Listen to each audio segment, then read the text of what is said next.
ಶಾಲು, ಟೊಪ್ಪಿ, ಮತ್ತೆ ಒಂದು ಚಿಕ್ಕು, ಮತ್ತೆ ಒಂದು ಕುಕ್ಕು. ದೇವದಾಸ್ ಕಾಪಿ ಕಾರ್ಡ್ ಹೇಳಿದಾಗ ಎಸ್ಐ ಕೇಸ್ ಹಾಕ್ಲಿಕ್ಕೆ ಬಂದ್ರೆ ಆಗ ಆ ಪಾಯಿಂಟ್ ನಲ್ಲಿದ್ದ ಪೊಲೀಸ್ ಕೆಲವೊಂದು ಹೆಲ್ಮೆಟ್ ಹಾಕಿರಲ್ಲ ಅಥವಾ ಏನಾದ್ರು ವೈಲೇಷನ್ ಮಾಡಿರ್ತಾರೆ, ಹಾಗೆ ಅವ್ರಿಗೆ ಫೈನ್ ಕಟ್ಲಿಕ್ಕೆ ಹೇಳ್ತಾರೆ. ಅದೇ ಕ್ಷಣ ಅವರಲ್ಲಿ ಹಣ ಇರುವುದಿಲ್ಲ.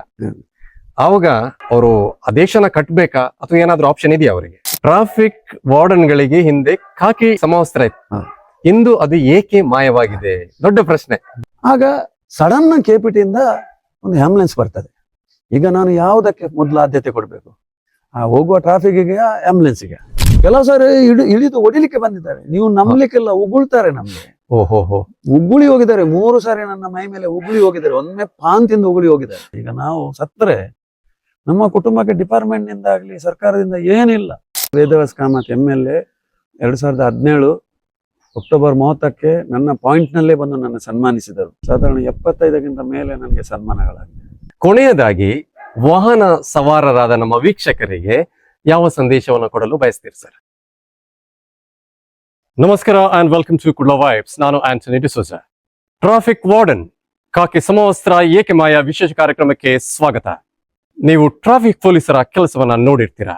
ಬಿರು ಬಿಸಿಲು ಅಥವಾ ಮಳೆಯನ್ನ ಲೆಕ್ಕಿಸದೆ ಧೂಳನ್ನ ತಿಂದು ವಾಹನಗಳ ಕರ್ಕಶ ಶಬ್ದವನ್ನ ಅನುಭವಿಸಿ ವಾಹನಗಳ ಸುಗಮ ಸಂಚಾರಕ್ಕೆ ಅವರು ದಿನನಿತ್ಯ ದುಡಿತಾ ಇರ್ತಾರೆ. ಆದರೆ ಅದಷ್ಟೇ ಅವರ ಕೆಲಸವಲ್ಲ.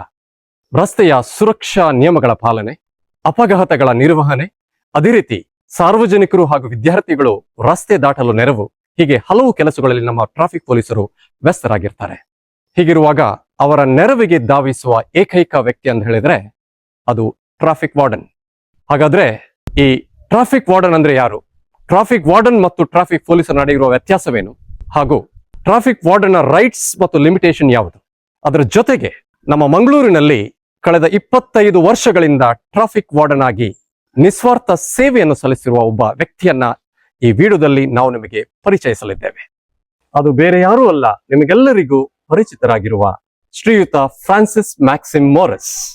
ನಮಸ್ತೆ ಸರ್, ಕುಡ್ಲ ವೈಬ್ಸ್ ಚಾನೆಲ್ಗೆ ಹಾಗೂ ಇಂದಿನ ಸಂವಾದ ಕಾರ್ಯಕ್ರಮಕ್ಕೆ ತಮಗೆ ಹಾರ್ದಿಕ ಸ್ವಾಗತ. ನಿಮಗೂ ಸ್ವಾಗತ. ಸರ್, ನಿಮ್ಮನ್ನು ಪದ್ಮಶಾಲೆ ಜಂಕ್ಷನ್ ಅಲ್ಲಿ ನಾನು ಪ್ರತಿನಿತ್ಯ ನೋಡ್ತಾ ಇರ್ತೇನೆ. ಸರ್, ನೀವು ಕಳೆದ ಎಷ್ಟು ವರ್ಷಗಳಿಂದ ಈ ಟ್ರಾಫಿಕ್ ವಾರ್ಡನ್ ಆಗಿ ಸೇವೆಯನ್ನು ಸಲ್ಲಿಸ್ತಾ ಇದ್ದೀರಿ?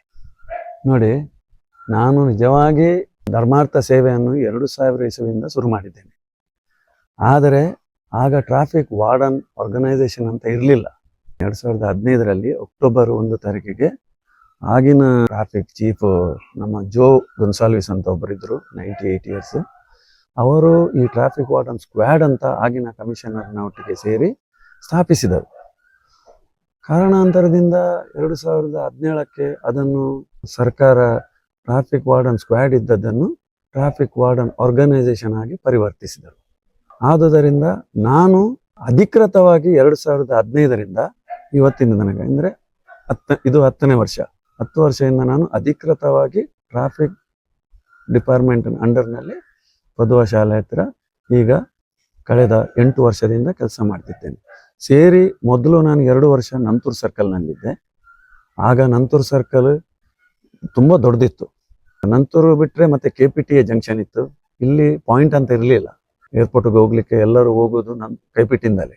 2017 ಸೆಪ್ಟೆಂಬರ್ 28 ಆಗಿನ ACP ತಿಲಕ್ ಚಂದ್ರರವರು ಅಲ್ಲಿಯ ಪಾಯಿಂಟ್ ಅನ್ನು ಸ್ಥಾಪಿಸಿದರು. ಆ ದಿವಸ ಸ್ಥಾಪನೆ ಮಾಡಿದ ದಿವಸದಿಂದ ಈಗಿನವರೆಗೆ 8 ವರ್ಷದಿಂದ ನಾನು ಬೆಳಿಗ್ಗೆ ಮತ್ತೆ ಸಂಜೆ ಅದೇ ಸ್ಪಾಟ್ನಲ್ಲಿ ಈಗ ಸಹ ನನ್ನ ಸೇವೆಯನ್ನು ಕೊಡ್ತಾ ಇದ್ದೇನೆ.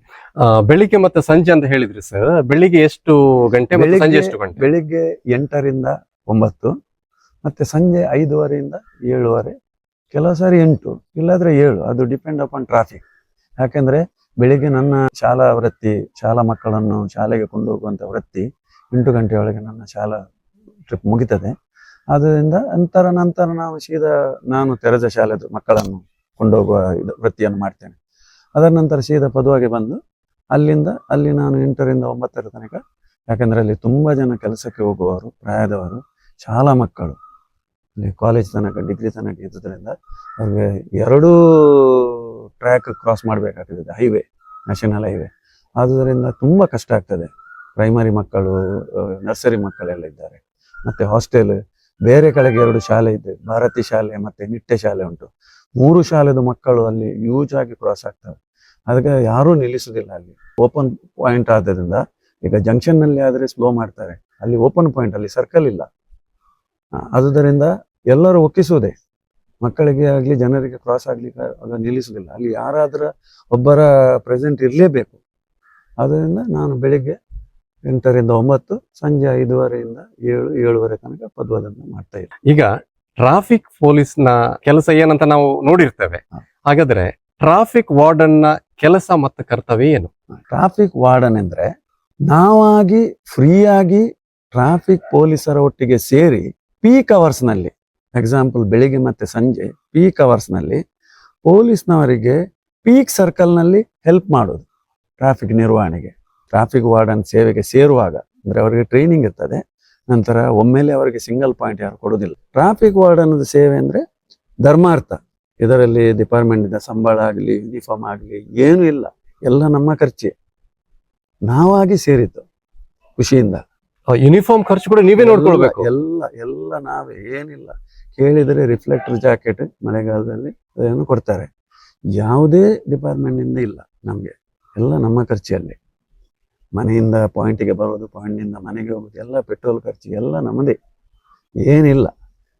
ಮತ್ತೆ ಯಾರಾದರೂ ಆರ್ಗನೈಸ್ನವರು, ಸಂಘ ಸಂಸ್ಥೆಯವರು, ರೋಟರಿ ಆಕ್ಟ್, ರಿಲಯನ್ಸ್ ಯಾರಾದರೂ ಕೆಲವು ಸಾರಿ ನಮ್ಗೆ ಸನ್ಮಾನ ಮಾಡುವಾಗ, ಅವರ ಯಾವುದಾದ್ರೂ ಆ್ಯನಿವರ್ಸರಿ ಮತ್ತೆ ಅವರ ವಾರ್ಷಿಕೋತ್ಸವ ಯಾವುದಕ್ಕೂ ಏನಾದರೂ ಮಾಡುವಾಗ ಏನಾದರೂ ಕೆಲವು ಸಾರಿ ನಮಗೆ ಕವರ್ನಲ್ಲಿ ಹಾಕಿ ಒಂದು ಏನಾದರೂ ಕೊಡ್ತಾರೆ.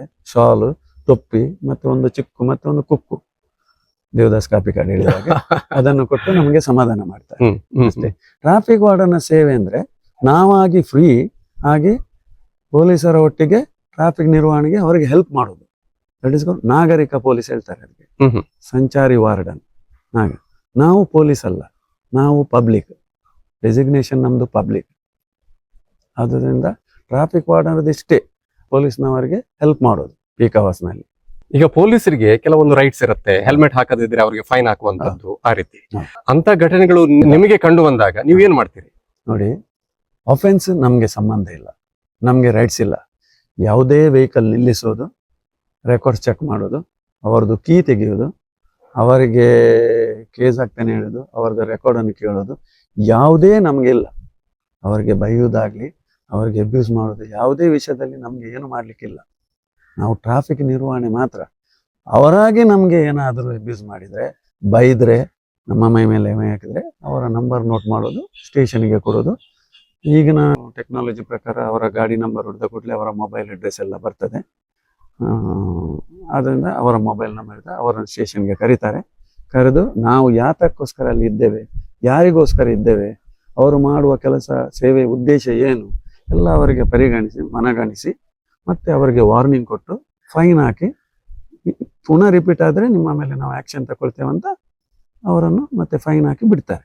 ಇಲ್ಲಾಂದರೆ ಬುದ್ಧಿವಾದ ಹೇಳಿ, ಸಾರಿ ಹೇಳಿಸಿ ಹಾಗೆಲ್ಲ ಬಿಡ್ತಾರೆ. ಆದರೆ ನಮಗೆ ಯಾವುದೇ ವೆಹಿಕಲನ್ನು ನಿಲ್ಲಿಸುವಂಥದ್ದಾಗಲಿ, ಅವರ ಕೀ ತೆಗೆಯುವಂಥದ್ದಾಗಲಿ, ಅವರ ರೆಕಾರ್ಡ್ಸ್ ಚೆಕ್ ಮಾಡೋದಾಗಲಿ, ಅವರಿಗೆ ಏನು ಇದು ಮಾಡುವಂಥ ಅಧಿಕಾರ ಟ್ರಾಫಿಕ್ ವಾರ್ಡನ್ ಅವ್ರಿಗೆ ಇಲ್ಲ. ಸರಿ ಸರಿ, ನೀವು ಹೇಳಿದ್ರಿ ಕೀ ತೆಗೆಯುವ ಅಧಿಕಾರ ಇಲ್ಲ. ಹಾಗೆ ನೋಡೋದಿದ್ರೆ ಪೊಲೀಸರಿಗೆ ಕೂಡ ಕೀ ತೆಗೆದುಕೊಳ್ಳೋ ಅಧಿಕಾರ ಇಲ್ಲ, ಯಾರಿಗೂ ಇಲ್ಲ. ಹೌದು, ASI ಅದರ ಮೇಲೆ ರ್ಯಾಂಕಿನವರಿಗೆ ಕೇಸ್ ಹಾಕುವಂತದ್ದಾಗ್ಲಿ, ಕೀ ತೆಗೆಯುವಂತದ್ದಾಗ್ಲಿ. ಕೀ ತೆಗೆಯುವ ಸಂದರ್ಭ ಅಂದ್ರೆ ಅವರು ಪ್ರತಿರೋಧ ಮಾಡಿದ್ರೆ, ಹಿಟ್ ಅಂಡ್ ರನ್, ಓಡಿ ಹೋಗ್ಲಿಕ್ಕೆ ಪ್ರಯತ್ನ ಮಾಡಿದ್ರೆ ಮಾತ್ರ ನಾವು ಕೀ ಹಾಕಿ ವೆಹಿಕಲ್ ಅನ್ನು ಆಫ್ ಮಾಡೋಕ್ಕೋಸ್ಕರ. ಉದ್ದೇಶ ಕೀ ತೆಗೆಯುವಂತದ್ದು ಉದ್ದೇಶ ಅಂದ್ರೆ ಅವರು ಆ ವೆಹಿಕಲ್ ಅನ್ನು ತಗೊಂಡು ಓಡಿ ಹೋಗೋದಾಗೆ, ತಪ್ಪಿಸಿಕೊಂಡು ಹೋಗದ ಬರಂತ ಕೀಯನ್ನು ತೆಗಿತಾರೆ. ಸುಮ್ಮನೆ ಕೀ ತೆಗೆಯುವ ಅಧಿಕಾರ ಇಲ್ಲ ಅಂತ ನೀವು ಹೇಳ್ತೀರಾ? ಇಲ್ಲ. ಅದು ASI ಮತ್ತೆ ಅದರ ಮೇಲ್ನವರಿಗೆ ಮಾತ್ರ ಅಧಿಕಾರ. ಈಗ ಟ್ರಾಫಿಕ್ ನಿರ್ವಹಣೆಗೆ ನಿಂತ ಪಾಯಿಂಟ್ ನಲ್ಲಿ ಪೊಲೀಸಿಗೆ ಯಾವುದೇ ಕೇಸ್ ಹಾಕುವಂತದ್ದಾಗಲಿ, ಯಾವುದೇ ಇದು ಮಾಡುವಂತದ್ದು ಅಧಿಕಾರ ಇಲ್ಲ. ASI ಕೇಸ್ ಹಾಕ್ಲಿಕ್ಕೆ ಬಂದ್ರೆ ಆಗ ಆ ಪಾಯಿಂಟ್ ನಲ್ಲಿದ್ದ ಪೊಲೀಸ್ ASIಗೆ ಹೆಲ್ಪ್ ಮಾಡಬೇಕು. ASI ಹೇಳ್ತಾರೆ ಹೆಲ್ಮೆಟ್ ಇಲ್ಲದವರಿಗೆ ನಿಲ್ಲಿಸು, ಫಿಲ್ಮ್ ಇದ್ದವರಿಗೆ ಗಾಡಿ ನಿಲ್ಲಿಸು, ಆಗ ನಿಲ್ಲಿಸಬಹುದು. ಇವ್ ನಮಗೂ ಹೇಳ್ತಾರೆ ಕೆಲವು ಸಾರಿ ಟ್ರಾಫಿಕ್ ಹೆಲ್ಮೆಟ್ ಹಾಕದವರಿಗೆ ಎಲ್ಲ ಸೈಡ್ ನಿಲ್ಲಿಸಿ ಅಂತ. ಅವರ ಅಸ್ತಿತ್ವದಲ್ಲಿ ಮಾತ್ರ, ಅವರ ಪ್ರೆಸೆನ್ಸ್ ನಲ್ಲಿ ಮಾತ್ರ ಅವರು ಇದ್ರೆ ಹ್ಮ್. ಅವರು ಹೇಳಿದ್ರೆ ಮಾತ್ರ ಖಾಲಿ ಈಗ- ನಮಗೆ ಹ್ಮ್. ನಮ್ಗೆ ಅವರನ್ನು ಸೈಡ್ ಹಾಕಿಸುವ ಮಾತ್ರ ಕೆಲಸ ಮತ್ತೆ ನೀವು ಮಾಹಿತಿಯನ್ನ ಸಂಬಂಧಪಟ್ಟ ಸೀನಿಯರ್ ಅಧಿಕಾರಿಗೆ ನೀಡಬಹುದು ನೀಡಬಹುದು ಅಷ್ಟೇ ಅಷ್ಟೇ ಅಷ್ಟೇ ಹಾ. ಬೇರೆ ನಮ್ಗೆ ಏನು ಮಾಡುವ ಅಧಿಕಾರ ಇಲ್ಲ. ಎಸ್ಐ ನಾನು ಡ್ಯೂಟಿ ಮಾಡುವ ಪಾಯಿಂಟ್ ನಲ್ಲಿ ಇದ್ರೆ ಮಾತ್ರ ನಾವು ನಿಲ್ಲಿಸಬೇಕು. ಇಲ್ಲದೆ ನಿಲ್ಲಿಸ್ಲಿಕ್ಕಿಲ್ಲ. ಇಲ್ಲ, ಇಲ್ಲ, ಅವ್ನು ಇಲ್ಲ. ಹೆಲ್ಮೆಟ್ ಹಾಕದಿರೋದು ನಿಲ್ಲಿಸ್ಲಿಕ್ಕಿಲ್ವಾ? ಫೋಟೋ ತೆಗಿಬಹುದು. ಫೋಟೋ ತೆಗೆದು ಅವರನ್ನ ಫೋಟೋ ಮತ್ತೆ ತೆಗೆದು ಅವರು ನಾವು ಕ್ರಮ ಅಲ್ಲಿ ತೆಗೆದುಕೊಳ್ತಾರೆ.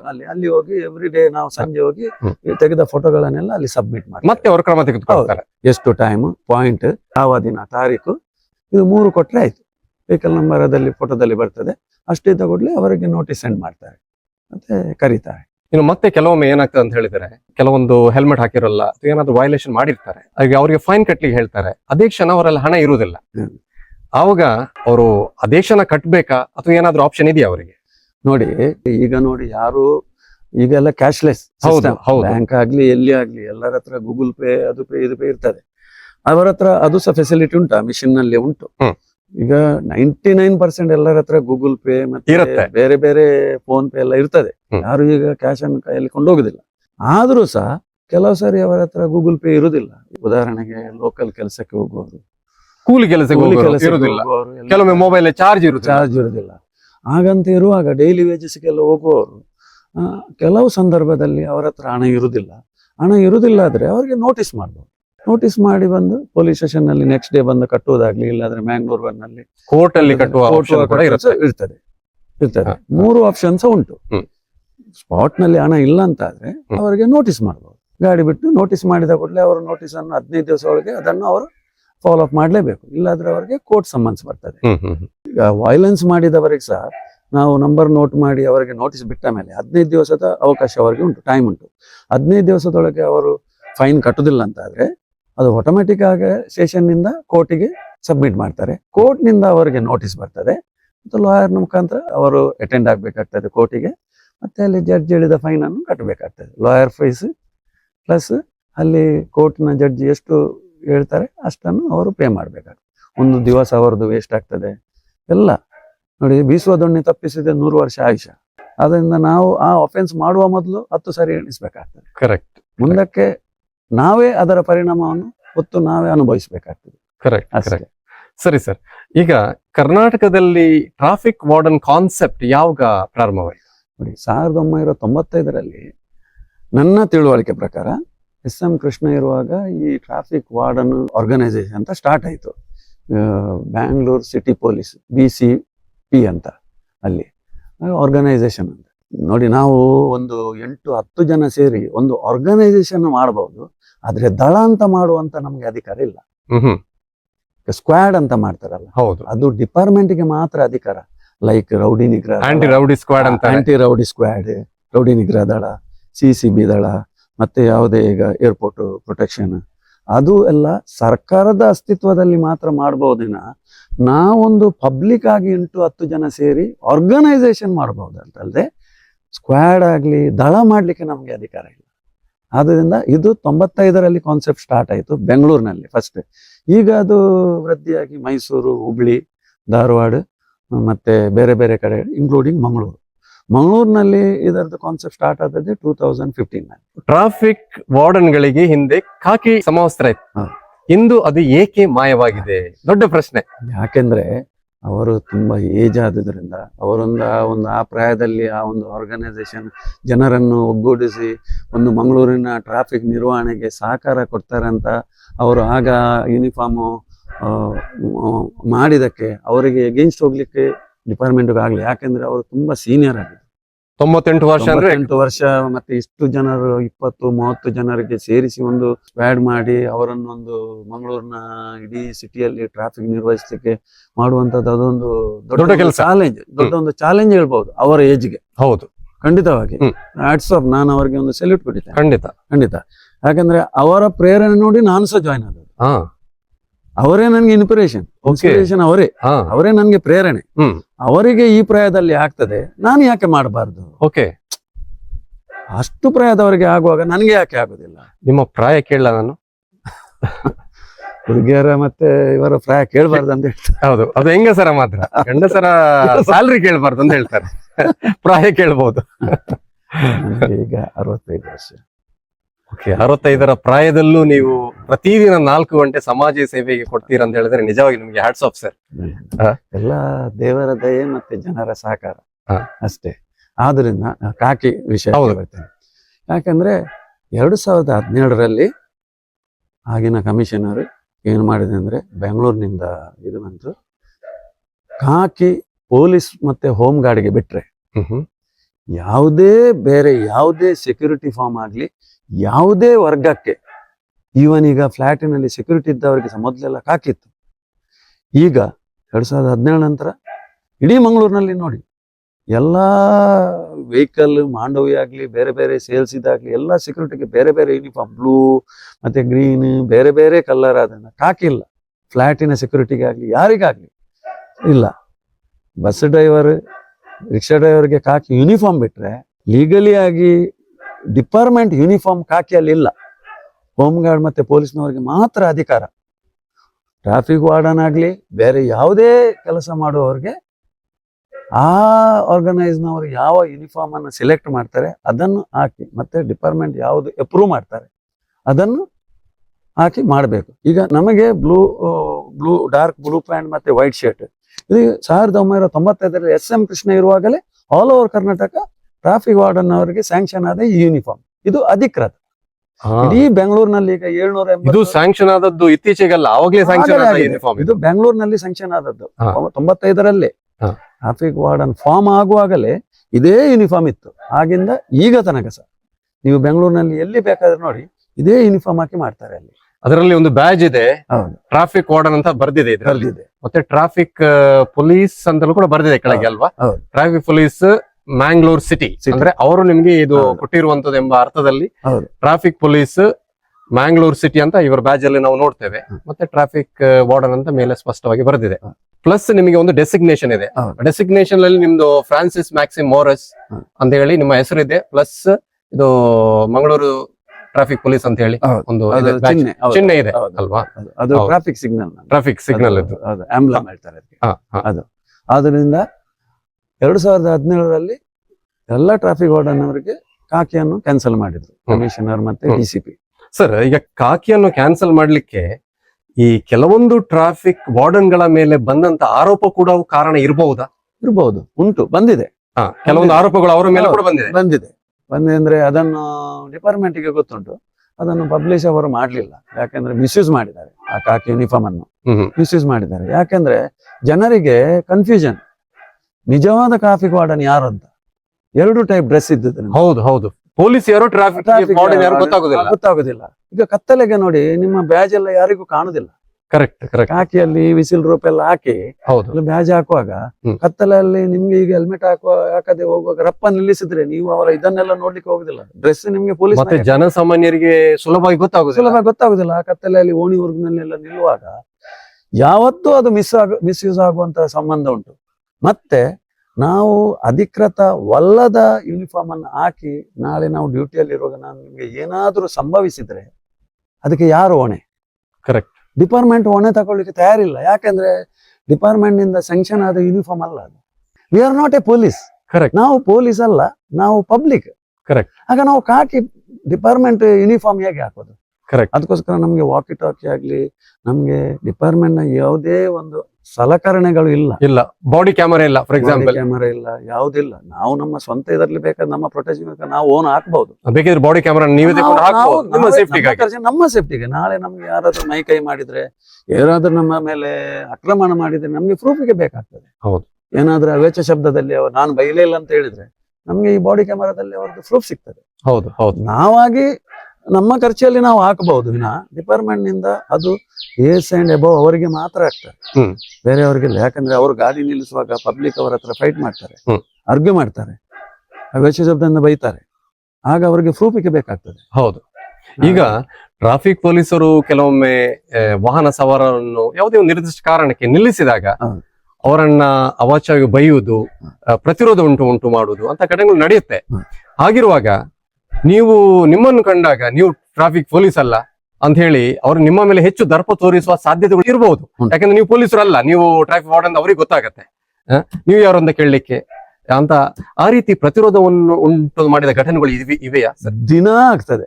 ದಿನ ಆಗತ್ತೆ. ನೀವು ಯಾರು ಅಂತ ಕೇಳ್ತಾರೆ. ನನಗೆ ನಾವು ನೋಡಿ ಒಂದು 30 ಸೆಕೆಂಡ್ ಅರ್ಧ ನಿಮಿಷ ನಿಲ್ಲುವಾಗ ಅವ್ರಿಗೆ ತಾಳ್ಮೆ ಇಲ್ಲ. ಹ್ಮ್. ಮತ್ತು ಅವರ ಜಾಗೆಗೆ ಮುಟ್ಟಿದ ಮೇಲೆ ಅವ್ರು ಎಷ್ಟು ಸಹ ಟೈಮ್ ವೇಸ್ಟ್ ಮಾಡ್ತಾರೆ. ಈಗ ನನ್ನದೇ ಉದಾಹರಣೆ, ನನ್ನ ಪಾಯಿಂಟ್ 5 ಪಾಯಿಂಟ್ ಓಪನ್ ಪಾಯಿಂಟ್ ನಂದು ಪದ್ವ. ನಮ್ಗೆ ಸರ್ಕಲ್ ಇಲ್ಲ ಅಂದ್ರೆ ಪದ್ವ, ಹೌದು, ಸರ್ಕಲ್ ಇಲ್ಲ, correct. ಸರ್ಕಲ್ ಇಲ್ಲ, ಓಪನ್ ಪಾಯಿಂಟ್. ಹ್ಮ್. ನೋಡಿ, ಸರ್ಬತ್ ಕಟ್ಟೆಯಿಂದ ಪಾರ್ಕಿಗೆ ಹೋಗ್ತಾನೆ, ಈಡನ್ ಕ್ಲಬ್ ನಿಂದ ಉಲ್ಟಾ ಬರ್ತಾನೆ. ನಂತೂರ್ ಬ್ಲಾಕ್ ಇದ್ರೆ ಶಕ್ತಿನಗರದಲ್ಲೆಲ್ಲ ಈಡನ್ ನಿಂದ ಬರ್ತಾರೆ, ಹೌದು. ಅವರು ವಿರುದ್ಧ ದಿಕ್ಕಿನಲ್ಲಿ ಉಲ್ಟಾ ಬರ್ತಾರೆ. ಹೌದು ಕೆಪಿಟಿ ಇಂದ ನಂತೂರ್ಗೆ ಹೋಗ್ತದೆ, ನಂತೂರ್ನಿಂದ ಕೆಪಿಟಿ ಹೋಗ್ತದೆ, ಹೌದು ಪಾರ್ಕ್ ನಿಂದ ನಂತೂರ್ ಹೋಗ್ತದೆ, ಪಾರ್ಕ್ ನಿಂದ ಸರ್ಬತ್ ಕಟ್ಟೆಗೆ ಹೋಗ್ತದೆ. ಹೌದು ಹೌದು ಕೆಪಿಟಿ ಇಂದ ರೈಟ್ ಯೂಟರ್ನ್ ತಗೊಂಡು ನನ್ನ ಪಾಯಿಂಟ್ ನಲ್ಲಿ ಪಾರ್ಕಿಗೆ ಹೋಗ್ತಾರೆ. 5 ಓಪನ್ ಪಾಯಿಂಟ್, ಎಲ್ಲರೂ ಒಕ್ಕಿಸುವುದೇ. ಕರೆಕ್ಟ್. ಈಗ ನಾನು ನಂತೂರ್ನಿಂದ ಕೆಪಿಟಿ ಮತ್ತೆ ನಂತೂರ್ನಿಂದ ಸರ್ಬತ್ ಕಟ್ಟೆಗೆ ಹೋಗುವ ಟ್ರಾಫಿಕ್ ಅನ್ನು ಓಪನ್ ಮಾಡಿದ್ದೇನೆ, ಕೆಪಿಟಿ ಮತ್ತೆ ಪಾರ್ಕ್ ಇದು ರೋಡ್ ನಿಲ್ಲಿಸಿ.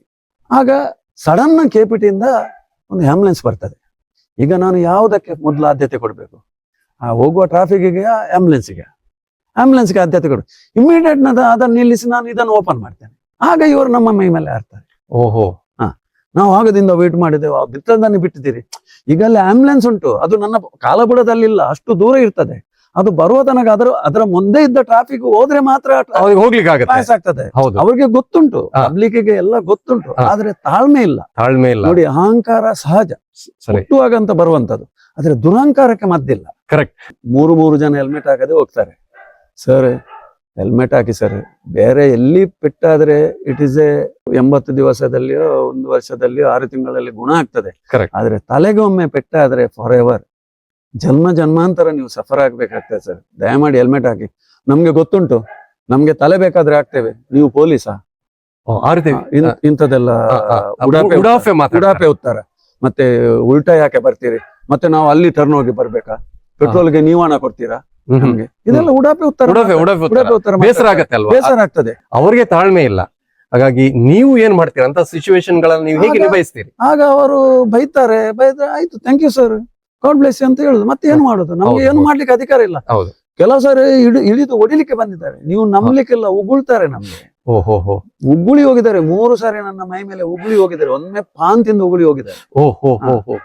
ನಾನು ಹೋಗುತ್ತಾ ಇರುವಾಗ ಸಿಗ್ನಲ್ ಜಮ್ಮ, ಅವ್ರಿಗೆ ಗೊತ್ತಿಲ್ವಾ ನೀವು ಸಂಬಳಕ್ಕೆ ಕೆಲಸ ಮಾಡುವ ಜನ ಅಲ್ಲ, ನಿಸ್ವಾರ್ಥ ಸೇವೆ ಮಾಡ್ತಿರೋ ಜನ ಎಲ್ಲ ಗೊತ್ತುಂಟು. ಆದ್ರೆ ಅವರು ಹೆಲ್ಮೆಟ್ ಹಾಕಿ ಬರುದಿಲ್ಲ, ನಿಲ್ಲಿಸ್ತಾರಂತೆ ಎದುರಿಗಲ್ಲಿ.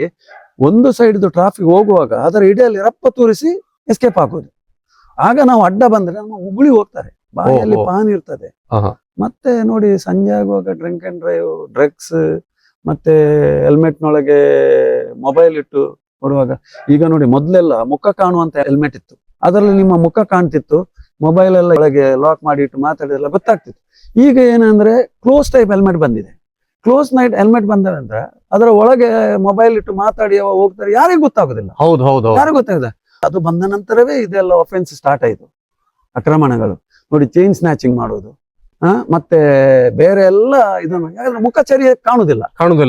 ATM ನೊಳಗೆ ಹೆಲ್ಮೆಟ್ ಹಾಕಿ ಹೋದ್ರೆ ಮುಖ ಕಾಣುದಿಲ್ಲ. ಯಾರ ಮನೆಗೆ ಒಂದು ಹೋಗಿ ಸರ್ವೆ ಮಾಡುವ, ಯಾರು ಸಿಂಗಲ್ ಜನ ಇದ್ದಾರೆ, ಏನು ಒಬ್ಬಂಟಿ ಮಹಿಳೆ ಇದೆ, ಮುಖ ಕಾಣುದಿಲ್ಲ. ಸಿಸಿ ಕ್ಯಾಮರಾ ಉಂಟು, ಸರಿ, ಮುಖ ಬರುದಿಲ್ಲ. ಆದ್ರೆ ಏನಂತ, ಶರ್ಟ್ ನಲ್ಲಿ ಇದ್ರೆ ಶರ್ಟ್ ತೆಗೆದು ಬಿಸಾಡ್ತಾನೆ. ಈಗ ನಂಬರ್ ಪ್ಲೇಟ್ ಡೂಪ್ಲಿಕೇಟ್ ಹಾಕಿ ಬರ್ತಾರೆ. ಅದಕ್ಕೆ ಏನು ಸೊಲ್ಯೂಷನ್ ಆಗಾದ್ರೆ ಅವ್ರು ಡಿಸೈನ್ ಮಾಡೋ ಹೆಲ್ಮೆಟ್ ಸ್ವಲ್ಪ ಬದಲಾವಣೆ ಅಗತ್ಯ ಇದೆ. ಮುಖ ಮುಚ್ಚುವಂತ ಹೆಲ್ಮೆಟ್ ಅನ್ನು ಕ್ಯಾನ್ಸಲ್ ಮಾಡ್ಬೇಕು. ನೋಡಿ, ಹೆಲ್ಮೆಟ್ ಹಾಕಿ ತಲೆ ಮೇಲೆ ಲಾರಿ ಹೋದ್ರೆ ಹೆಲ್ಮೆಟ್ ಹಾಕಿದ್ರು ಚಟ್ನಿ ಆಗ್ತದೆ, ಹಾಕೋದಿಲ್ಲ ಆದ್ರೆ ಚಟ್ನಿ ಆಗ್ತದೆ. ಈಗ ಮೊದ್ಲೆಲ್ಲ ಹಾಫ್ ಹೆಲ್ಮೆಟ್ ಆಗುವಾಗ ಆಗ ಆಕ್ಸಿಡೆಂಟ್ ಆಗ್ತಿತ್ತು.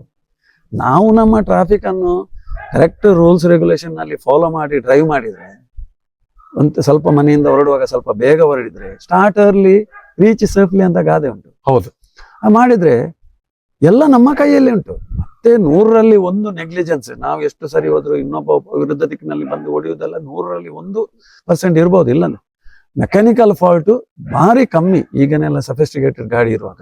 ಆದ್ರಿಂದ ನಮ್ಮ ಅಜಾಗರೂಕತೆ ಈಗ ಇದಕ್ಕೆಲ್ಲ ಕಾರಣ. ನಾನು ಹೇಳುದು, ನನ್ನ ಸರ್ವೆ ಪ್ರಕಾರ ನಮ್ಮ ಅಜಾಗರೂಕತೆ, ನಮ್ಮ ತಾಳ್ಮೆ ಇಲ್ಲದ ಡ್ರೈವಿಂಗ್. ಹೌದು. ಡ್ರೈವಿಂಗ್ ಮಾಡುವಾಗ ಮೊಬೈಲ್ ನಲ್ಲಿ ಮಾತಾಡುದು, ಸೀಟ್ ಬೆಲ್ಟ್ ಹಾಕ್ಲಿಕ್ಕಿಲ್ಲ, ಟ್ರ್ಯಾಕ್ ಫಾಲೋ ಮಾಡ್ಲಿಕ್ಕಿಲ್ಲ. ಈಗ ನಮ್ಗೆ ಈಗ ಎಕ್ಸಾಂಪಲ್ ನೋಡಿ, ನೀವು ಈಗ ಕೆಪಿಟಿಯಿಂದ ನನ್ನ ಪದ್ವ ಪಾಯಿಂಟ್ಗೆ ಬರುವಾಗ ನಿಮ್ಗೆ ಪಾರ್ಕಿಗೆ ರೈಟ್ ಯೂಟರ್ನ್ ಉಂಟು, ನೀವು ಅಲ್ಲೇ ರೈಟ್ ಟ್ರ್ಯಾಕ್ ತಗೊಳ್ಬೇಕು. ನೀವು ಲೆಫ್ಟ್ ಟ್ರ್ಯಾಕ್ ನಾಗ್ಲಿ ಬರ್ತೀರಿ, ನಿಮ್ಮ ರೈಟ್ ಸೈಡ್ಗೆ 2 ಟ್ರ್ಯಾಕ್ ಬರ್ತಾ ಉಂಟು ಟ್ರಾಫಿಕ್. ಹ್ಮ್. ನೀವು ಇಂಡಿಕೇಟರ್ ಇಮಿಡಿಯೇಟ್ ಲಾಸ್ಟ್ ಮೂಮೆಂಟ್ ಹಾಕುವಾಗ ಇಂಡಿಕೇಟರ್ ಹಾಕಿದ್ರೆ ರಪ್ಪ ಪಾರ್ಕಿನ ರೋಡ್ಗೆ ತಿರುಗಿಸ್ತೀರಿ. ಆಗ ಅವ ಕೈಕಾಲು ಹೊಡಿತಾನೆ, ಅವ ಬಂದು ನಿಮ್ಗೆ ಹೊಡಿತಾನೆ, ನೀವು ಹಿಡಿದು ಗಲಾಟೆ ಮಾಡ್ತೀರಿ ಅವರ ಹತ್ರ. ಹ್ಮ್. ನೀವು ಒಂದು ವೇಳೆ ಲೆಫ್ಟ್ ಟ್ರ್ಯಾಕ್ ನಲ್ಲಿ ಬಂದ್ರೆ ನೀವು ಅಲ್ಲಿ ನಿಲ್ಲಿಸ್ಬೇಕು. ಅದು ಖಾಲಿ ಆದ ಮೇಲೆ ರೈಟ್ ಇಂಡಿಕೇಟರ್ ಹಾಕಿ ಮತ್ತೆ ತಿರುಗಿಸ್ಬೇಕು. ನೀವು ಸೀದಾ ಇಂಡಿಕೇಟರ್ ಹಾಕಿದ್ರೆ ಅವರು ಬರ್ತಾ ಇದ್ದಾರಲ್ಲ, ಅವರಿಗೆ ಹೇಗೆ ಗೊತ್ತಾಗ್ತದೆ? ಹೌದು ಹೌದು. ಇಲ್ಲ ಅದೆಲ್ಲ ಕಾನೂನು ಇಲ್ಲ. ಯಾರೂ ಒಂದು ಸರಿಯಾಗಿ ಕಾನೂನು ಫಾಲೋ ಮಾಡೋದಿಲ್ಲ. Correct correct. ಮೊದ್ಲು ನೋಡಿ, ಈ ಡ್ರೈವಿಂಗ್ ಸ್ಕೂಲ್ ನದೇ ದೊಡ್ಡ ತಾಪತ್ರೆ. ಯಾಕಂದ್ರೆ ಅವ್ರು ಕಲಿಸುವಾಗಲೇ ರೈಟ್ ಸೈಡ್ ಕಲಿಸುವುದು, ಇಲ್ಲಾಂದ್ರೆ ನಡುವಿನಲ್ಲಿ ಕಲಿಸುವುದು. ಇನ್ಸ್ಟ್ರಕ್ಟರ್ ಕಲಿಸುವಾಗ ಯಾವಾಗ ನೋಡಿದ್ರು ಸೀಟ್ ಬೆಲ್ಟ್ ಆಗುದಿಲ್ಲ, ಅವ ಮೊಬೈಲ್ ನಲ್ಲಿ ಇರ್ತಾನೆ. ನೋಡಿ ಬೇಕಾದ್ರೆ ಹೌದು ಹೌದು. ಎಲ್ಲಾ ಡ್ರೈವಿಂಗ್ ಸ್ಕೂಲ್ ನಲ್ಲಿ ಅವ ಯಾವತ್ತು ನೋಡಿದ್ರು ಮೊಬೈಲ್ ನಲ್ಲಿ, ಯಾವತ್ತು ನೋಡಿದ್ರು ಅವನಿಗೆ ಸೀಟ್ ಬೆಲ್ಟ್ ಇಲ್ಲ. ಕಲಿಸುವುದೇ ರೈಟ್ ಸೈಡ್. ಮತ್ತೆ ಕಲ್ತ ಮೇಲೆ ಈ ಹೆಂಗಸರೆಲ್ಲ ಡ್ರೈವ್ ಮಾಡೋ ಸಹ ರೈಟ್ ಸೈಡ್ ನಲ್ಲಿ. ಟೂ ವೀಲರ್ನವ್ರು ನೋಡಿ ಹೈವೇ ಅಲ್ಲಿ ರೈಟ್ ಸೈಡ್, 2 ಲಾರಿಯ ನಡುವಿನಲ್ಲಿ ಹೋಗ್ತಾರೆ. ಟೂ ವೀಲರ್ನವರಿಗೆ ನಿಜವಾಗಿ ಹೈವೇ ಅಲ್ಲಿ ಲೆಫ್ಟ್ ಸೈಡ್ ಮಾತ್ರ ಹೋಗ್ಲಿಕ್ಕೆ, ಅವರಿಗೆ ರೈಟ್ ಟ್ರ್ಯಾಕ್ ಆಗ್ಲಿ ಸೆಕೆಂಡ್ ಟ್ರ್ಯಾಕ್ ಅಲ್ಲಿ ಹೋಗ್ಲಿಕ್ಕೇನೆ ಇಲ್ಲ. 11 ಫೀಟಿನ 2 ಟ್ರ್ಯಾಕ್ ಉಂಟು, ಅದರಲ್ಲಿ ಟೂ ವೀಲರ್ ಹೋಗ್ಲಿಕ್ಕೇನೆ ಇಲ್ಲ. ಸಿಟಿ ಒಳಗೆ ಹೈವೇ ಪಾಸ್ ಆಗ್ಲಿ, ಔಟ್ಸ್ಕಟ್ ನಲ್ಲಿ ಪಾಸ್ ಆಗ್ಲಿ, ಅವರಿಗೆ ಒಂದು ಸಪೂರ ಲೇನ್ ಉಂಟು, ಅದರಲ್ಲೇ ಹೋಗ್ಬೇಕು ಅವರು. ಅದೆಲ್ಲ ನೋಡ್ಬೇಕಾದ್ರೆ ನೀವು ಹಾಸನ ನಂತರ ಹೋಗ್ಬೇಕು. ಅಲ್ಲಿ ನಡುವಿನಲ್ಲಿ ಟ್ರ್ಯಾಕ್ ಹೋಗಿದ್ರೆ ಅವರನ್ನು ಚಪಾತಿ ಮಾಡಿ ಹೋಗ್ತಾರೆ, ಅವ್ರಿಗೆ ಏನು ಸಿಗುದಿಲ್ಲ. ನೋಡಿ, ಮಹಾಜರು ಮಾಡ್ಲಿಕ್ಕೆ ಜಾಗದಲ್ಲಿ ಬರ್ತಾರೆ ಆಕ್ಸಿಡೆಂಟ್ ಆಗುವಾಗ, ಆಗ ಚಾಕ್ ನಲ್ಲಿ ರೌಂಡ್ ಹಾಕ್ತಾರೆ. ಆಗ ಆ ರೌಂಡ್ ಎಲ್ಲಿ ಉಂಟು ಅಂತ ನೋಡ್ತಾರೆ. ಹೈವೇ ಅಲ್ಲಿ ನಡುವಿನಲ್ಲಿ ಉಂಟಾ, ರೈಟ್ ಸೈಡ್ ನಲ್ಲಿ ಉಂಟಾ, ಲೆಫ್ಟ್ ಸೈಡ್ ಉಂಟು, ಏನು ಸಿಗುದಿಲ್ಲ. ಇನ್ಸೂರೆನ್ಸ್ ಏನು ಸಿಗುದಿಲ್ಲ. ಇದಕ್ಕೆಲ್ಲ ನೋಡೋಣ, ಮೀಡಿಯಾದಲ್ಲಿ, ಟಿವಿಯಲ್ಲಿ, ಪೇಪರ್ನಲ್ಲಿ ಕರೆಕ್ಟ್ ಆಗಿ ಅನೌನ್ಸ್ ಮಾಡಬೇಕು. ಆ ಟ್ರ್ಯಾಕ್ ಗಳಂದ್ರೆ ಏನು, ಕಂಟಿನ್ಯೂ ಲೈನ್ಸ್ ಇದ್ರೆ ಏನು, ಕಟ್ಟು ಲೈನ್ ಇದ್ರೆ ಏನ್ ಅರ್ಥ, ಇದೆಲ್ಲ ಎಲ್ಲಿ ಯಾರಿಗೆ ಹೇಳ್ಕೊಡ್ತಾರೆ? ಗಲ್ಫ್ ಅಲ್ಲಿ ಒಂದು ಡ್ರೈವಿಂಗ್ ಲೈಸೆನ್ಸ್ ಸಿಗ್ಬೇಕಂತ ಹೇಳಿದ್ರೆ ಕೆಲವರು 4-5 ಸಾರಿ ಟೆಸ್ಟ್ ಕೊಡ್ತಾರೆ. ನಮ್ಮಲ್ಲಿ ಪ್ರಥಮ ಬಾರಿ ಲೈಸೆನ್ಸ್ ಸಿಗತ್ತೆ. ಯಾಕೆಂದ್ರೆ ಇಲ್ಲಿ ಥಿಯರಿ ಇಲ್ಲ. ಥಿಯರಿ ಇಲ್ಲ. ಮೊದಲನಾಗೆ ಜನರಿಗೆ ಥಿಯರಿ ಬೇಡ, ನಂಗೆ ಡ್ರೈವಿಂಗ್ ಲೈಸೆನ್ಸ್ ತೆಗೆದುಕೊಡಿ, ಥಿಯರಿ ಬೇಡ. ಎಲ್ಲಿ ಥಿಯರಿ ಉಂಟು? ಈಗ ನೋಡಿ, ಇತ್ತೀಚೆಗೆ ಹೆವಿ ಲೈಸೆನ್ಸ್ ಇದ್ದವರಿಗೆ ರಿನ್ಯೂ ಮಾಡಬೇಕಾದ್ರೆ 1 ದಿವಸದ ಮುಡಿಪಿನಲ್ಲಿ ಶಿಬಿರ ಮಾಡಿದ್ದಾರೆ. ಅವ್ರು ಹೇಗೆ ಹೋಗ್ಬೇಕು, ನಿದ್ದೆ ಬಂದ್ರೆ ಏನು ಮಾಡ್ಬೇಕು, ಎಲ್ಲ 1 ದಿವಸದ 10 ರಿಂದ 4 ಗಂಟೆ ತನಕ ಮುಡಿಪಿನಲ್ಲಿ. ಈಗ ಹೊಸ ರೂಲ್ ಬಂದಿದೆ. ಆದುದರಿಂದ ಇನ್ನು ಮುಂದಕ್ಕೆ ಬರ್ಲಿಕ್ಕೂ ಸಾಕು ಹೊಸ ರೂಲ್ಸ್ಗಳು. ಆದ್ರೆ ಜನರು ತಾಳ್ಮೆಯಿಂದ ವರ್ತಿಸಿದ್ರೆ ನೋಡಿ, ನಾವೀಗ ಒಬ್ಬರು, ನಮ್ಗೆ ಇರೋದು 1 ತಲೆ 2 ಕೈ, ನಾವು 5 ಪಾಯಿಂಟ್ ಬರುವಾಗ ನಾವು ಯಾರನ್ನಂತ ಸಮಾಧಾನ ಮಾಡುದು? ಕರೆಕ್ಟ್. ನೀವು ಸಹಕರಿಸಿದ್ರೆ ನನ್ನಿಂದ ಮಾಡಬಹುದು, ವಿನ ಇಲ್ಲದ ನಾನು ಹೋಗಿ ಸೈಡ್ ನಿಲ್ತೇನೆ ಅಷ್ಟೇ. ಅವರು ಕೇಳುದಿಲ್ಲ, ಅವರು ಸಹ ಕೇಳುದು, ಎಲ್ಲರೂ ಹೋಗುವವರು, ಮತ್ತೆ ನಿಲ್ಲುವವರು ಯಾರು? ನಾನು ಒಬ್ಬನೇ. ಕರೆಕ್ಟ್. ನನ್ನಿಂದ ಎಷ್ಟು ಆಗ್ತದೆ ಅಷ್ಟು ಮಾತ್ರ ನಾನು ಮಾಡಬಹುದು. ಹೌದು. ಈಗ ಸರ್, ಈಗ ನೀವು ಹೇಳಿದೆ 65ರ ಹರೆಯದಲ್ಲಿ ನೀವು ದಿನಾ 4 ಗಂಟೆ ಈ ಸಮಾಜ ಸೇವೆಗೆ ನೀವು ಮೀಸಲಿಡ್ತೀರಿ. ನಿಮಗೆ ಈ ಪ್ರಾಯದಲ್ಲಿ ಈ ಅದೇ ಸಮಯವನ್ನು ನಿಮ್ಮ ಕುಟುಂಬದ ಜೊತೆ ನೀವು ಸ್ಪೆಂಡ್ ಮಾಡಬಹುದು, ಆದ್ರೂ ಈ ಕೆಲಸವನ್ನು ನೀವು ಮಾಡ್ತಾ ಇದ್ದೀರಿ. ಹಾಗಿದ್ರೆ ನಿಮ್ಗೆ ಇದರ ಹಿಂದೆ ಸ್ಫೂರ್ತಿ ಯಾರು? ನೋಡಿ, ಜಾನ್ ಎಫ್ ಕೆನಡಿ ಅಮೆರಿಕ ಪ್ರಜೆಗೆ ಹೇಳಿದಂತೆ, ಅಮೆರಿಕ ನಿಮ್ಗೆ ಏನು ಕೊಡ್ತದೆ ಅಂತ ಹೇಳಿದ್ರೆ ನೀವು ಅಮೆರಿಕಕ್ಕೆ ಏನು ಕೊಡ್ತೀರಿ? ಈಗ ದೇಶ ಸೇವೆ ಮಾಡ್ಬೇಕಾದ್ರೆ ಮಿಲಿಟರಿಗೆ ಸೇರಿಯೇ ದೇಶ ಸೇವೆ ಮಾಡ್ಬೇಕಂತಲ್ಲ, ಬಾರ್ಡರ್ ನಲ್ಲಿ ಹೋಗಿ ಪೊಲೀಸ್ ವೃತ್ತಿಗೆ ಸೇರಿಯೇ ದೇಶ ಸೇವೆ ಮಾಡ್ಬೇಕಂತ ಇಲ್ಲ. ಮದರ್ ತೆರೆಸಾ ಹೇಳಿದಾಗೆ ನಾವು ಇದ್ದ ಜಾಗೆಯಲ್ಲಿ ನಮ್ಮ ವೃತ್ತಿಯಲ್ಲಿ ಯಾವ ವೃತ್ತಿಯಲ್ಲಿ ಇದ್ದೇವೆ ಆ ವೃತ್ತಿಯಲ್ಲಿ ಇರುವಾಗಲೇ ನಮ್ಗೆ ಸೇವೆ ಕೊಡ್ಬಹುದು. ಇದು ಈಗ ನಾನು ಮಾಡುವಂತ ಸೇವೆ ಸಹ ಇದು ದೇಶ ಸೇವೆನೆ. ನಿಜವಾಗಿಯೂ ಇಂಗ್ಲಿಷ್ ನಲ್ಲಿ ಒಂದು ಮಾತಿದೆ, ಬ್ಲೂಮ್ ವೆರೆವರ್ ಯು ಆರ್ ಅಂತ. ನೀವು ಅದನ್ನೇ ಮಾಡ್ತಾ ಇದ್ದೇನೆ. ಎಲ್ಲರೂ ಅದಕ್ಕೆ ಸೇರಿಯೇ ಮಾಡ್ಬೇಕಂತ ಏನಿಲ್ಲ. ನಿಜ. ಈಗ ಪೊಲೀಸ್ನವರು ಸಹ ನಿಲ್ಲಿಸೋದು ಅದೇ ಗಾಡಿ, ನಾನು ಸಹ ನಿಲ್ಲಿಸೋದು ಅದೇ ಗಾಡಿ. ಡಿಫರೆನ್ಸ್ ಅಂದ್ರೆ ನಾನು ಅಧಿಕೃತ ಅಲ್ಲ, ಅವರ ಅಧಿಕೃತರು, ನಾನು ಅನಧಿಕೃತ. ಹೌದು. ಅಂದ್ರೆ ಪೊಲೀಸ್ನಲ್ಲಿ ಅನಧಿಕೃತ. ಹೌದು ಹೌದು. ಆದುದರಿಂದ ವೃತ್ತಿ 2 ಒಂದೇ. ಹೌದು. ಎಕನಾಮಿಕ್ ಕ್ಲಾಸ್ ಆಗ್ಲಿ, ಬಿಸ್ನೆಸ್ ಕ್ಲಾಸ್ ಆಗ್ಲಿ, ಫ್ಲೈಟ್ ಅದೇ, ಪೈಲಟ್ ಅದೇ. ಹೌದು. The only difference is they are paid and you are not paid ಅಷ್ಟೇ. ಅವರು ಸ್ಯಾಲರಿ ತಗೊಳ್ತಾರೆ, ನಮ್ಗೆ ಸ್ಯಾಲರಿ ಇಲ್ಲ. ನಿಜವಾಗಿ ವ್ಯಾಲ್ಯೂ ನಮ್ಗೆ ಜಾಸ್ತಿ. ಯಾಕಂದ್ರೆ ನಾವು ರಾಷ್ಟ್ರಕ್ಕೆ ಟ್ಯಾಕ್ಸ್ ಕಟ್ಟಿ ನಾವು ಧರ್ಮಾರ್ಥ ಸೇವೆ ಕೊಡ್ತೇವೆ. ಹೌದು ಹೌದು. ಅವರಿಗೆ ಸ್ಯಾಲರಿ ಉಂಟು. ಈಗ ಮಂಗಳೂರಿನಲ್ಲಿ ನಿಮ್ಮ ಹಾಗೆ ಸೇವೆ ಸಲ್ಲಿಸೋರು ಎಷ್ಟು ಟ್ರಾಫಿಕ್ ವಾರ್ಡನ್ ಇದ್ದಾರೆ? ನಾವು ಅಧಿಕೃತವಾಗಿ ಈಗ ನಾವು ಇಬ್ಬರೇ ಇರುವುದು. ಯಾಕಂದ್ರೆ ನಾನು ಮತ್ತೆ ರೋಷನ್ ರಾಯ್ ಸಿಕ್ವೇರ್ ಅಂತ, ಅವರು ಭಾರತ್ ಬಿಡಿ ಹತ್ರ ಅಲ್ಲಿ ಮಾಡ್ತಾರೆ, ನಾನು ಪದ್ವತ್ ಹತ್ರ ಮಾಡ್ತೇನೆ. ಮತ್ತೆ ಇಬ್ಬರು ಪಾರ್ಟ್ ಟೈಮ್ ಅಂತ ಹೇಳ್ತಾರೆ. ಈಗ ಸುನೀಲ್ ಅಂತ ಒಬ್ಬರು ಇದ್ರೆ, ಮೊದಲಿನ ಅವರ ಟ್ರಾಫಿಕ್ ವಾರ್ಡನ್ ಸ್ಕ್ವಾಡ್ ನ ಗ್ಯಾಂಗ್ ನಲ್ಲಿ ಇದ್ದವರು, ಅವರಿಗೆ ನಂತೂರ್ನಲ್ಲಿ ಅವರೆಲ್ಲ ಕಂಟಿನ್ಯೂ ಇರುವುದಿಲ್ಲ, ಅವರ ಫ್ರೀ ಟೈಮ್ಗೆ ಇರ್ತಾರೆ. ಮತ್ತೆ ಅಲ್ಲಿ ಬೆಸೆಂಟ್ ಮತ್ತೆ KSRTC ಹತ್ರ ಒಬ್ಬರು ರಮೇಶ್ ಅಂತ ಆಟೋ ಡ್ರೈವರ್ ಇದ್ದಾರೆ, ಅವರು ಈ ಪೀಕ್ ಅವರ್ನಲ್ಲಿ ಸ್ವಲ್ಪ ಅಲ್ಲಿ ಅವರು ಹೆಲ್ಪ್ ಮಾಡ್ಲಿಕ್ಕೆ ಬರ್ತಾರೆ. ಮತ್ತೆ ಒಂದು 10 ಜನ ಕಾರ್ಮೆಲ್ ಸೋಲ್ಜರ್ ಅಂತ ಹೇಳ್ತಾರೆ ಅವರಿಗೆ, ಇನ್ಫೆಂಟ್ ಜೀಸಸ್ ಬಿಕನ್ಬೇಕು.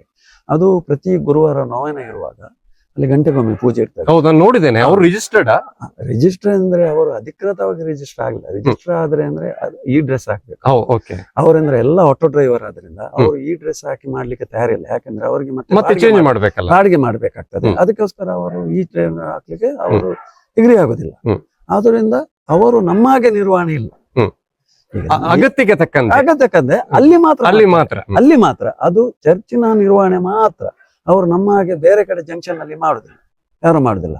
ಮತ್ತೆ ಅದರಲ್ಲಿ ಒಬ್ಬರು ಮಾರ್ಸೆಲ್ ಅಂತ ಇದ್ದಾರೆ. ಅವರು ನನಗೆ ಸಂಜೆ ಟೈಮ್ ನಲ್ಲಿ ಸೋಮವಾರ ಮತ್ತೆ ಶುಕ್ರವಾರ ಬಿಟ್ಟು ಉಳಿದ ದಿವಸ ನನಗೆ ಸ್ವಲ್ಪ ಹೆಲ್ಪ್ ಮಾಡ್ಲಿಕ್ಕೆ ಅವ್ರು ಬರ್ತಾರೆ. ಆದ್ರೆ ಅವರು ಕಾಕಿ ಯೂನಿಫಾರ್ಮ್ ನಲ್ಲಿ ಇರ್ತಾರೆ. ಅಂದ್ರೆ ಅದು ಕಾಕಿ ಅಂದ್ರೆ ಈ ಕಾಕಿ ಅಲ್ಲ, ಆಟೋ ಯೂನಿಫಾರ್ಮ್ ಕಾಕಿ ಅದರಲ್ಲೇ ಮಾಡ್ತಾರೆ. ಕತ್ತಲೆಗೆ ಜಾಕೆಟ್ ಹಾಕಿ, ರಿಫ್ಲೆಕ್ಟರ್ ಜಾಕೆಟ್ ಕೊಟ್ಟಿದ್ದೀನಿ, ಅವರು ಮಾಡ್ತಾರೆ. ಅಧಿಕೃತವಾಗಿ ನಾನು ಮತ್ತೆ ರೋಷನ್ ರಾಯ್ ಸಿಕ್ತಾರೆ, ಅವರು ಭಾರತ್ ಬಿಡಿ ಶ್ರೀವಿನಯ ಕಾಲ್ ಹತ್ರ ಭಾರತ್ ಬಿಡಿ ಉಂಟು 30 ನಂಬರ್, ಅಲ್ಲಿ ಮಾಡ್ತಾರೆ. ನಾನು ಬದ್ಧವಾಗಿ ಅಧಿಕೃತವಾಗಿ ಇಡೀ ಮಂಗಳೂರಿನಲ್ಲಿ ಈಗ ಇರೋದು ಇಬ್ಬರೇ. ಮೊದಲು ತುಂಬಾ ಜನ ಇದ್ರು ಆ ಸ್ಕ್ವಾಡ್ ಇರುವಾಗ. ಈಗ ಯೂನಿಫಾರ್ಮಿಗೋಸ್ಕರ ಎಲ್ಲರೂ ಅದನ್ನು ಬಿಟ್ರು. ಈಗ ನಾನು ನಿಮ್ಮ ಹತ್ರ ಕೇಳೋದು, ಯೂನಿಫಾರ್ಮ್ ನಮ್ಗೆ ಒಂದು ಐಡೆಂಟಿಟಿ ಮಾತ್ರ. ಈಗ ಪೊಲೀಸ್ ಅಂತ ಬರೆದ ಜಾಕೆಟ್ ಆಗ್ಲಿ, ಪೊಲೀಸ್ ಯೂನಿಫಾರ್ಮ್ ಹಾಕಿದ್ರೆ ಸಹ ನಾನು ಪೊಲೀಸ್ ಆಗ್ತೇನಾ? ಕರೆಕ್ಟ್ ಹೇಳಿದ್ರಿ. ನಾನು ಪಬ್ಲಿಕ್. ನಾನು ಆ ಡ್ರೆಸ್ ಹಾಕ್ಲಿ, ನಾನು ಆ ಹೆಸರಿದ್ದ ಜಾಕೆಟ್ ಆಗ್ಲಿ, ಪೊಲೀಸ್ ಅಂತಾನೆ ನಾನು ವರ್ತಿಸಿದ್ರೆ, ಆಕ್ಟ್ ಮಾಡಿದ್ರೆ, I am not A police. ಹೌದು, ನಾನು ಪಬ್ಲಿಕ್. ಹೌದು. ಆದ್ರೆ ಯೂನಿಫಾರ್ಮ್ ಈಸ್ ಎ ಐಡೆಂಟಿಟಿ. ಹೌದು, ಒಂದು ಖಾಲಿ ಗುರುತು ಮಾತ್ರ. ಹೌದು. ನೀವು ಸೇವೆ ಮಾಡ್ಲಿಕ್ಕೆ ಅದು ಕಾಕಿ ಯೂನಿಫಾರ್ಮ್ ನಿಮ್ಗೆ ಮೋಟಿವೇಶನ್ ಆಗಬಾರ್ದು. ಸೇವೆಯೇ ನಿಮ್ಮ ಮೂಲ ಮಂತ್ರವಾಗಿರ್ಬೇಕಲ್ವಾ? ನಮ್ಗೆ ಯೂನಿಫಾರ್ಮ್ ಮುಖ್ಯ ಅಲ್ಲ, ನೀವು ಎಂತ ಹೇಗೆ ಸೇವೆ ಕೊಡ್ತೀರಿ ಅದು ನಿಸ್ವಾರ್ಥ ಸೇವೆ ಇಂಪಾರ್ಟೆಂಟ್. ನೀವು ಅದು ಯೂನಿಫಾರ್ಮ್ ಕೊಟ್ರೆ ಮಾತ್ರ ಬರ್ತೇನೆ ಅಂತ ಆದ್ರೆ ಅದು ನೇಮ್ ಅಂಡ್ ಫೇಮ್ ಆಯ್ತು. ಹೌದು. ಅದು ನಿಮ್ಮ ಉದ್ದೇಶ ಬೇರೆ ಆಯ್ತು. ನೀವು ಸೇವೆ ಮಾಡ್ಲಿಕ್ಕೆ ಬರುವವರಿಗೆ ಯೂನಿಫಾರ್ಮ್ ಬೇಡ. ಈಗ ನಾನು ಬೆಳಿಗ್ಗೆ ಕೆಲವು ಸಾರಿ ಯೂನಿಫಾರ್ಮ್ ಹಾಕುದಿಲ್ಲ, ಆದ್ರೆ ರಿಫ್ಲೆಕ್ಟರ್ ಜಾಕೆಟ್ ಹಾಕ್ತೇನೆ. ನಮ್ಗೆ ರೂಲೇ ಉಂಟು, ಯೂನಿಫಾರ್ಮ್ ಹಾಕದೆ ಮಾಡುದಾದ್ರೆ ಬೆಳಿಗ್ಗೆ ನಾನೇಂದ್ರೆ ನನ್ನ ಸ್ಕೂಲ್ ವೃತ್ತಿಯಲ್ಲಿ ಇರುವುದರಿಂದ, ಟ್ಯಾಕ್ಸಿ ವೃತ್ತಿಯಲ್ಲಿ ಇರುವುದರಿಂದ ನಾನು ಟ್ರಾಫಿಕ್ ನಿರ್ವಹಣೆ ಮಾಡುವಾಗ ರಿಫ್ಲೆಕ್ಟರ್ ಜಾಕೆಟ್ ಹಾಕ್ಲೇಬೇಕು. ನಾನು ವಿದೌಟ್ ರಿಫ್ಲೆಕ್ಟರ್ ಜಾಕೆಟ್ ನಾನು ಮಾಡುದಿಲ್ಲ. ಯಾಕಂದ್ರೆ ನಂಗೆ ಯಾರಾದ್ರೂ ಬಡಿದ್ರೆ ನಾನು ಇದ್ದೇನಂತ ಅಲ್ಲಿ ದೂರದಿಂದ ಬರುವವರಿಗೆ ಕಾಣ್ಬೇಕಲ್ಲ, ಹೌದು, ಐಡೆಂಟಿಫೈ ಆಗ್ಬೇಕಲ್ಲ. ಕರೆಕ್ಟ್. ಆದ್ರಿಂದ ನಾನು ಆ ಯೂನಿಫಾರ್ಮ್ ಮಾತ್ರ ಕೊಟ್ರೆ ಹಾಕ್ತೇನೆ. ಒಬ್ಬ ಹೇಳುದು ಅದು ಎಲೋಸಿಯಸ್ ಯೂನಿಫಾರ್ಮ್, ನನ್ಗೆ ಹಾಕ್ಲಿಕ್ಕೆ ನಾಚಿಕೆ ಆಗ್ತದೆ. ಒಬ್ಬ ಹೇಳುದು ಅದು KPT ಯೂನಿಫಾರ್ಮ್. ಈಗ ನಾನು ಹಾಕ್ತೇನೆ, ನನಗೆ ಆ ಭಾವನೆ ಬರ್ಲಿಲ್ಲ. ಹೌದು, ನನಗೆ ಆ ಭಾವನೆ, ನಾನು ಸೇವೆ ಕೊಡ್ಲಿಕ್ಕೆ ಬಂದವ, ನನಗೆ ಯಾವ ಯೂನಿಫಾರ್ಮ್ ಆದ್ರೆ ಏನು ನೋಡಿ. ನಾನು ಡಿಪಾರ್ಟ್ಮೆಂಟ್ ಅಂಡರ್ ನಲ್ಲಿ ಸೇವೆ ಕೊಡ್ಲಿಕ್ಕೆ ಒಪ್ಪಿದ ಮೇಲೆ, ನಾನಾಗಿ ಒಪ್ಪಿದ ಮೇಲೆ, ನನಗೆ ಅವರ ಎಗೇನ್ಸ್ಟ್ ಆಗಿ ನನ್ನ ಖುಷಿ ಪ್ರಕಾರ ಯೂನಿಫಾರ್ಮ್ ಮಾಡ್ಲಿಕ್ಕೆ ಆಗುದಿಲ್ಲ ಸರ್. ಯಾಕಂದ್ರೆ ಹಾಗೆ ಅದಕ್ಕಂತ ರೂಲ್ಸ್ ರೆಗ್ಯುಲೇಷನ್, ಅದಕ್ಕಂತ ಇದ್ದ ನಿಬಂಧನೆಗಳುಂಟು. ಆ ನಿಬಂಧನೆ ವಿರೋಧವಾಗಿ ನಾವು ಮಾಡಿದ್ರೆ ನಾಳೆ ನಮ್ಗೆ ಏನಾದ್ರೂ ಹೆಚ್ಚು ಕಮ್ಮಿ ಆದ್ರೆ ಡಿಪಾರ್ಟ್ಮೆಂಟ್ ನಮ್ಗೆ ಬರ್ಬೇಕಲ್ಲ. ಯಾವ ಆಧಾರದಲ್ಲಿ ನಮ್ಗೆ ಪ್ರೊಟೆಕ್ಷನ್ಗೆ ಬರೋದು? ಹೌದು, ಸರಿ. ನಾವು ಅವರ ಎಗೇನ್ಸ್ಟ್ ಹೋಗ್ಲಿಕ್ಕೆ ಆಗುದಿಲ್ಲ. ಆದುದರಿಂದ ಅವರು ಯಾವ ಯೂನಿಫಾರ್ಮ್ ಅನ್ನು ನಮ್ಗೆ ಸ್ಯಾಂಕ್ಷನ್ ಮಾಡ್ತಾರೆ ಅದನ್ನು ಹಾಕಿ ನಾವು ಮಾಡೋದು. ಏನಾದ್ರೂ ನಮ್ಗೆ ಏನು ಬಿದ್ದು ಹೋಗ್ಲಿಲ್ಲ, ನಾವು ನಮ್ಮ ಸೇವೆಯನ್ನು ಕೊಡೋದು, ನಮ್ಮ ಇಷ್ಟು ಹೊತ್ತಿನ ಸೇವೆಯನ್ನು ನಮ್ಮ ಸೇಫ್ಟಿ ಮೊದಲು ನೋಡಿ ಕೊಡುವುದು, ನಾವು ಹೋಗೋದು. ಯಾರು ನೋಡ್ಲಿ, ಯಾರ್ದು ನೋಡೋದು ಕೊಡ್ಲಿ, ದೇವರು ನೋಡ್ತಾರೆ ಅಷ್ಟೇ. ಸರಿ ಸರ್, ನೀವು ಕಳೆದ 25 ವರ್ಷಗಳಿಂದ ಈ ಟ್ರಾಫಿಕ್ ವಾರ್ಡನ್ ಆಗಿ ಸೇವೆಯನ್ನ ಸಲ್ಲಿಸಿದ್ದೀರಾ. ನಿಮಗೆ ಸಂಘ ಸಂಸ್ಥೆಗಳು, ಸರ್ಕಾರ ನಿಮ್ಮ ಸೇವೆಯನ್ನ ಗುರುತಿಸಿ ಏನಾದರೂ ಸನ್ಮಾನವನ್ನು ಮಾಡಿದ್ದಿದೆಯಾ ಸರ್? ಖಂಡಿತ. ನೋಡಿ, 2015 ನಂತರ ಮೊನ್ನೆ ತನಕ ನನಗೆ 75ರಿಂದ ಮೇಲೆ ಸನ್ಮಾನಗಳಾದವು. 75. ಇದೇ ವೇದವ್ಯಾಸ ಕಾಮತ್ MLA 2017 ಅಕ್ಟೋಬರ್ 30ಕ್ಕೆ ನನ್ನ ಪಾಯಿಂಟ್ ನಲ್ಲೇ ಬಂದು ನನ್ನ ಸನ್ಮಾನಿಸಿದರು. 2022ರಲ್ಲಿ ನನಗೆ ಜಿಲ್ಲಾ ರಾಜ್ಯೋತ್ಸವ ಪ್ರಶಸ್ತಿಯನ್ನು ವೇದವ್ಯಾಸ ಕಾಮತ್ರು ನನಗೆ ದಯಪಾಲಿಸಿದರು. ಮತ್ತೆ ಎಲ್ಲ ರೋಟರಿ ಆಕ್ಟ್, ಲಯನ್ಸ್ ಮತ್ತೆ ಎಲ್ಲ ಸಂಘ ಸಂಸ್ಥೆಗಳು ನನ್ನನ್ನು, ಶಾಲಾ ವಿದ್ಯಾಸಂಸ್ಥೆಗಳು ಎಲ್ಲರೂ ಸಾಧಾರಣ 75ಕ್ಕಿಂತ ಮೇಲೆ ನನಗೆ ಸನ್ಮಾನಗಳಾಗಿದೆ. ನೀವು ನನ್ನ ಮನೆಯಲ್ಲಿದ್ದ ಆ ಮೆಡಲ್ಸ್ಗಳನ್ನು ನೋಡಿದ್ರೆ ಗೊತ್ತಾಗ್ತದೆ. ಇದೆಲ್ಲ ಜನರು ಕೊಟ್ಟ ಸಹಕಾರ. ಆ ಸಹಕಾರದಿಂದ ನಾನು ನೋಡಿ ಈ ವೃತ್ತಿಯನ್ನು ಇನ್ನೂ ಸಹ ಮುಂದುವರಿಸಲಿಕ್ಕೆ ಸ್ಫೂರ್ತಿ ಇಸ್ತೇನೆ. ಸರ್, ಮೊನ್ನೆ ಪದ್ಮ ಹೈಸ್ಕೂಲ್ನ ಎದುರಿನ ರಸ್ತೆಯಲ್ಲಿ ನೀವೊಂದು ಇಡುಸುಡಿ ತಗೊಂಡು ರಸ್ತೆ ಗುಡಿಸುವ ಒಂದು ಫೋಟೋ ವೈರಲ್ ಆಗಿತ್ತು. ಅದರ ಬಗ್ಗೆ ಒಂದಿಷ್ಟು ಹೇಳ್ಬಹುದಾ? ನೋಡಿ, ನಾನು 5:30ಗೆ ನನ್ನ ಪಾಯಿಂಟ್ನಲ್ಲಿ ಡ್ಯೂಟಿಗೆ ಜಾಯ್ನ್ ಆಗುವ ಮೊದಲು ಹೈವೇಯಲ್ಲಿ ಹೋಗುವಂಥ ಯಾವುದೋ ಒಂದು ರೆಡಿಮಿಕ್ಸ್ ಲಾರಿ ಆ ಕಾಂಕ್ರೀಟನ್ನು ಚೆಲ್ಲಿ ಹೋಗಿದೆ ನಡುವಿನಲ್ಲಿ ರಜೆಯಲ್ಲಿ. ನಾನು ಡ್ಯೂಟಿಗೆ ಜಾಯ್ನ್ ಆಗುವಾಗ ಅದರ ಮೇಲೆ ಎಲ್ಲ ಗಾಡಿಗಳು ಹೋಗ್ತಿತ್ತು, ಕಲ್ಲು ರಟ್ತಿತ್ತು ಟೈರ್ನ ಎಜ್ಜಿಗೆ. 2-3 ಸ್ಕೂಟ್ರು ಸ್ಕಿಡ್ ಆಗಿ ಬಿದ್ದು, ಒಂದು ಹೆಂಗಸು ಪಾಪ ಮಗನ ತಗೊಂಡು ಒಂದು ಸ್ಕೂಟ್ರ್ ಬಿತ್ತು. ಹಾಗೆ ನಾನು ಮತ್ತೆ ಅಲ್ಲಿ ಎದುರುಗಡೆ ಶಾಲೆ ವಾಚ್ಮ್ಯಾನ್ಗೆ ರಿಕ್ವೆಸ್ಟ್ ಮಾಡಿ ಅವನ ಹತ್ರ ಒಂದು ಟಾಪಿ ಮತ್ತು ಇಡಿಸುಡಿ ತಗೊಂಡು ಆ ಟಾಪಿಯಲ್ಲಿ ಮೊದಲು ಆ ಕಾಂಕ್ರೀಟನ್ನು ಕೆರೆತಿ ಸೈಡಿಗೆ ಹಾಕಿ ಮತ್ತೆ ಅದನ್ನು ಇಡೀ ಗುಡಿಸಿ ಬ್ಯಾರಿಕೇಡ್ ಇಟ್ಟು ಕ್ಲೀನ್ ಮಾಡಿ ಎಲ್ಲ ಕಾಂಕ್ರೀಟನ್ನು ಸೈಡ್ ಹಾಕಿ ಸುಗಮವಾಗಿ ಸಂಚಾರ ಹೋಗುವ ಹಾಗೆ ನಾನು ಅದನ್ನು ಮಾಡಿಕೊಟ್ಟೆ. ಅದನ್ನು ಯಾರೋ ವಿಡಿಯೋ ಮಾಡಿ ಫೋಟೋ ತೆಗೆದು ವೈರಲ್ ಮಾಡಿದರು. Okay sir. ಕೊನೆಯದಾಗಿ ವಾಹನ ಸವಾರರಾದ ನಮ್ಮ ವೀಕ್ಷಕರಿಗೆ ಯಾವ ಸಂದೇಶವನ್ನು ಕೊಡಲು ಬಯಸ್ತೀರಿ ಸರ್? ನಾನು ಇಷ್ಟೇ ನಮ್ಮ ವಾಹನ ಸವಾರರಿಗೆ ಹೇಳೋದು, ನೋಡಿ, ನಾವು ದೇವರಲ್ಲ, ನಾವು ನಿಮ್ಮ ಹಾಗೇನೆ ಮನುಷ್ಯರು. ನಮಗೂ ನಮ್ಮ ಭಾವನೆಗಳು, ನಮಗೂ ನಮ್ಮ ಕೆಲವು ಆಕಾಂಕ್ಷೆಗಳು ಇರ್ತವೆ.